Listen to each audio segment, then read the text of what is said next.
Para empezar, voy a hablar sobre lo que es el selector de velocidades. Y bueno, este es un aparato que por el lado izquierdo entran partículas atómicas a diferentes velocidades y por el lado derecho todas las partículas salen a la misma velocidad, la cual es controlada por una persona. Para hacerlo funcionar, colocamos el tubo entre dos placas, una positiva y la otra negativa, para así generar un campo eléctrico. Al hacer pasar una partícula cargada, en este caso positiva, a una cierta velocidad, se producirán sobre ella dos fuerzas, la eléctrica, que sería Q por E, y la magnética o de Lorentz, que sería Q por V por B.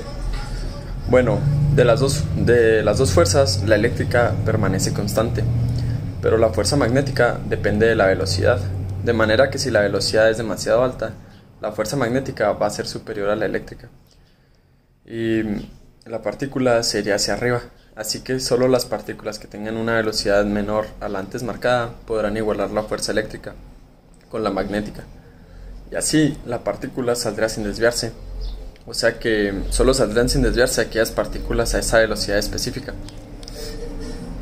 Un ejemplo del uso de un selector de velocidades es el experimento de J.J. Thomson, en el cual demostró que los rayos de los tubos de rayos catódicos podían desviarse mediante los campos eléctrico y magnético.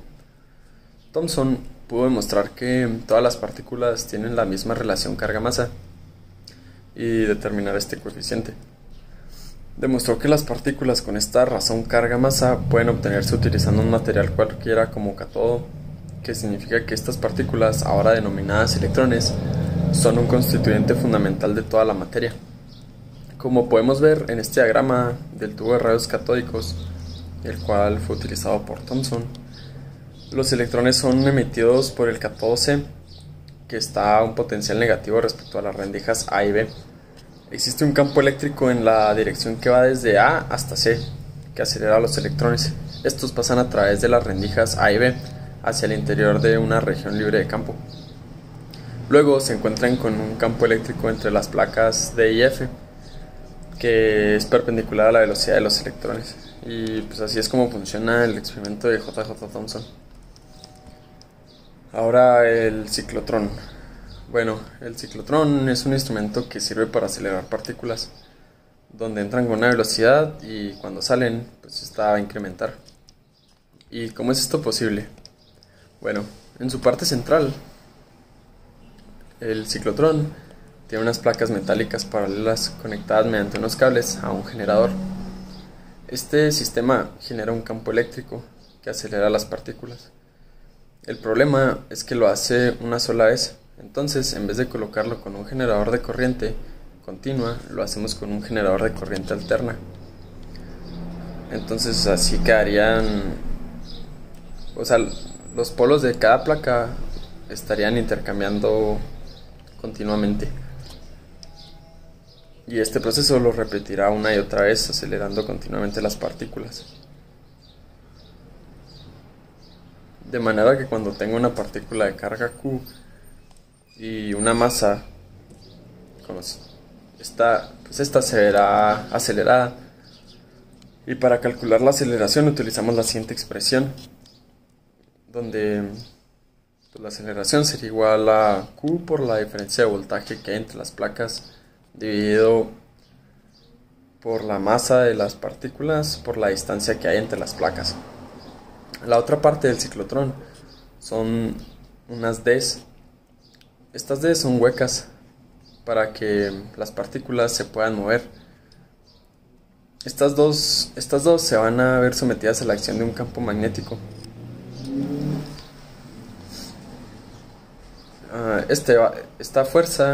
Este campo magnético va a ser perpendicular a las Ds. En la parte central vamos a colocar nuestro generador de campos eléctricos alterno. Ahora pues lo voy a poner todo desde arriba para que se pueda ver un poquito mejor. Ya cuando se activa el campo magnético y el campo eléctrico, ponemos nuestra partícula. En este caso pues yo puse ese puntito verde, es mi partícula, es un electrón. Entonces esta partícula se ve atraída por la D positiva y se va a mover con la aceleración que habíamos calculado anteriormente. Ahora, entrando ya en la región donde hay un campo magnético, el campo magnético no va a acelerar la partícula, pero hará que la trayectoria de la partícula forme un semicírculo, haciendo que se devuelva la región. La región que hay entre las placas. El radio depende de la velocidad. Ahora cambiamos la polaridad de las placas para que la partícula siga acelerando y vuelva a entrar a la región del campo magnético.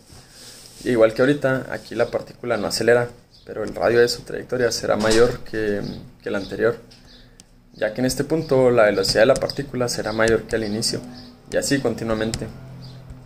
Llega un momento donde la partícula sale disparada y la velocidad máxima a la que sale la partícula depende del radio del ciclotrón y del campo magnético. Entre mayor sea el radio y el campo magnético, la velocidad de la partícula será mayor.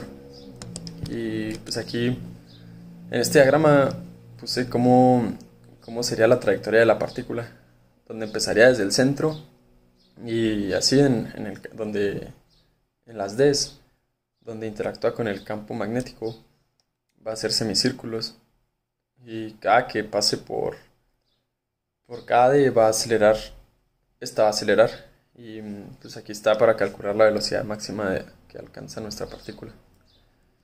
Y bueno, pues el ciclotrón se usa para la producción de elementos radiactivos que sirven para la realización de diagnósticos como las tomografías.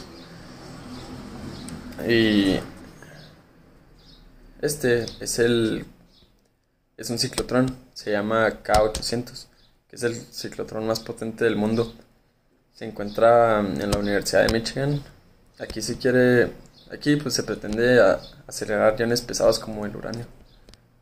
Por eso lo hicieron pues tan potente. Y bueno, el espectrómetro de masas. Para entender cómo funciona el espectrómetro de masas, tenemos que recordar que para cualquier cantidad de una sustancia que sea pura, hay millones y millones de partículas idénticas en ella. Para determinar su estructura, podemos utilizar la técnica de la espectrometría de masas, que nos permite determinar la masa molecular de las sustancias que introducimos en él mediante algunos trucos. Y bueno, aquí está un diagrama de lo que sería el espectrómetro.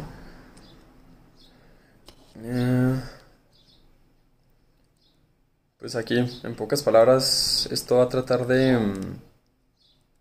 ¿cómo se dice? Va a tratar de hacer moverse a las moléculas de una sustancia en un tubo con determinada geometría en el que se ha hecho un alto vacío. El viaje que van a hacer las moléculas por ese tubo vacío está lleno de trampas. En primer lugar, necesitamos que las moléculas de la sustancia a analizar se valoricen, pues a eso ayuda el vacío, a que se valoricen la sustancia. Esa es la primera trampa. Seguidamente, necesitamos que las moléculas adquieran una carga positiva, generalmente, una carga que sea positiva. Así las moléculas se convierten en partículas con masa y carga. Para que nuestra molécula adquiera una carga positiva, tiene que perder un electrón. La siguiente trampa trata de hacer pasar a las moléculas vaporizadas a través de un